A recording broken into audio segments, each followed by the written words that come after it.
One TV Patrol. Mga fish vendor nga mogamit og bakanting lugar sa wet section, paninglan og bayad. Anang detalye ni Johnny Tommy.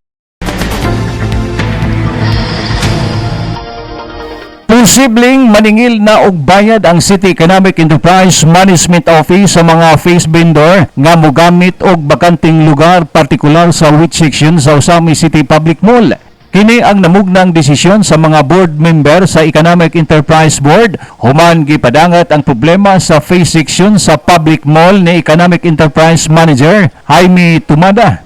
Gusto ni Manager Jaime Tumada, himuon na lang nga kapiterya o kananan ang maong bahin aron magamit og padayong mokita ang maong bahin sa face section. Apan misugyot usab si Honorable Daniel Lau nga mahimong dili na i-convert ang maong area isip kapiterya o karinderya sa rason nga bugasto na usab ang buhatan alang sa improvement nini. Apan mahimong panilngan ang mga negosyante nga bugamit nini isip butanganan sa ilang mga kahon o guban pang mga gamit. Dugang pa ni Tumada nga adunay mga stall sa face section ang nabakante. Gumikan kay adunay mga stall owner o renter ang biundang na sa pagnegosyo.